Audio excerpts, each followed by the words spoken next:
Hey, what's up guys? Welcome back to my channel. Today I'm going to talk about positive thinking. If you are new to my channel, please consider subscribe.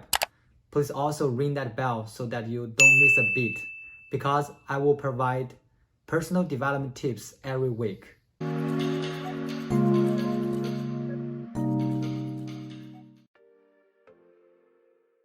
While I was in college, I remember for a consecutive of few days, I get up early in the morning and standing in front of a mirror and I shouted to myself, I am the best. For that semester, I got very high score for most of the subjects and I was ranked number 1 in my school, 1 out of 500 plus students. So at that time, I don't know what was the reason why I was doing it, but I just find it's beneficial to do it to keep me full of energy. For most of you who already know me in my personal life, I have a nickname, Chicken Blood. In Chinese, it actually means something related with positivity. It's a enthusiastic kind of positivity. So I know my personality has a lot of positivity inside, but still I have a lot of times that beat myself down. Occasionally I will think I'm not good enough at certain stuff. For example, I will think I'm not doing a good job to treat the kids with patience. I will think I'm not tall enough. Sometimes I will think I'm not rich enough. There's tons of reasons you can beat yourself down and to think you are not good enough, you are not worthy of something. So I start to asking myself, why do we have those kind of negative thinkings? Here, I will share with you a TED Talk.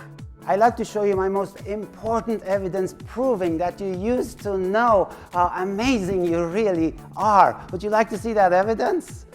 Well, here it is. Do you think she knows how magnificent she is? Absolutely, she is radiating with it. What about him? Do you think he knows how magnificent he is? Every strand of his hair knows how magnificent he is. He mentioned, when we are born, we're all magnificent. But as time goes by, we start to develop some inner critics inside with us. Some of them are coming from our family. For example, our parents might compare us with someone who are having a better score at school or behave better. We start to realize we're not the best. We think we're not good enough at a certain subject. We start to doubt ourselves. We stop believing in how magnificent we are. Some of the negative thinking are a result of the family and your environment. Since this invisible character, judge character in my head, secretly sabotaged me, I called him a saboteur. I later discovered that in addition to the judge saboteur, there are 9 other saboteurs like the controller, stickler, and victim. Even in a perfectly happy childhood, you still develop a couple of these saboteurs as coping mechanisms as a vulnerable kid. These saboteurs inside us will hold us back. It's very important for us to understand that's not our true self. It's just some inner critics inside us. Another reason we need to have positive thinking for ourselves is, in a lot of cases, it will help improve your performance. Like I mentioned in my previous examples, when I keep telling myself I trust myself, I will think about the ways to get the things done instead of stopped at some kind of the challenges. I will use all my creativity and energy to find the solutions. Life, a lot of times, is just a matter of finding the right solution for your problems. All of us have problems. So don't do on that negative thinking for long. Instead, if you can, try to use some of the positive thinking to help you move forward. That's a very important lesson I learned through these years. Also, I was reading a book recently called Think and Grow Rich. In that book, it highlights how important your mind is. It says something like, your mind is the most powerful tool that it can make everything happen than what you can realize. And also it can manifest everything you want. After we understand the importance of positive thinking, how can we make use of it to our own advantage? Here are some of my thoughts. First, you have to identify your inner critics. For example, you might have inner critics saying you are not good enough.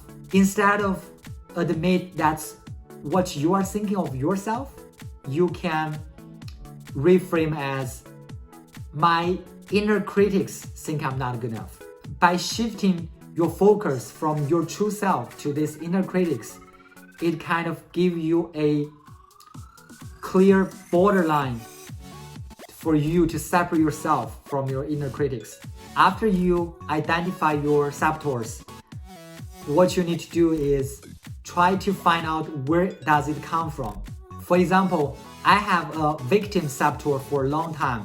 When something goes wrong, I will usually say, okay, that's out of my control because I was following someone else's guideline or someone told me to do it. After a thorough thinking on this, I start to find out when I was in middle high school, I wrote a poem for the last essay of the exam. I thought I was creative and innovative, but the result is I got a very bad score for that poem. And my teacher criticized me for not following their guideline. For this kind of important high school entrance exam, you need to play it safe. Instead of try something creative like a poem, you have to just write a regular essay like we did before. So that's thinking in my mind for a very long time. So I started to reduce the desire to be more creative in my later life. I started to just play it safe. I also find it's true for my current stage that a lot of times if I'm not following others' guideline, if I don't see others have been doing it, I will not have the courage to try my own creative thinking because of my inner critics. So after you have know where your inner critics come from, you will have a better understanding of it. And also, you can start to acknowledge your inner critics is trying to help you at the beginning. But as time goes by, they are doing more harmful than good because it starts to hold your back.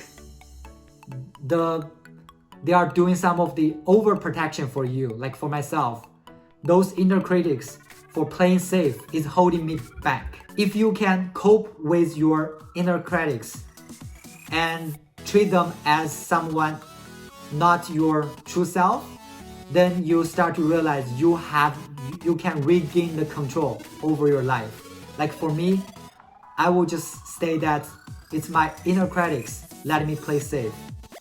But my true self still have the desire to go to dream something big and do something that's motivate and also that I feel a sense of creativity or innovation. Last but not the least, I find meditation, it also helps you by providing a peaceful time that you can talk to your true self.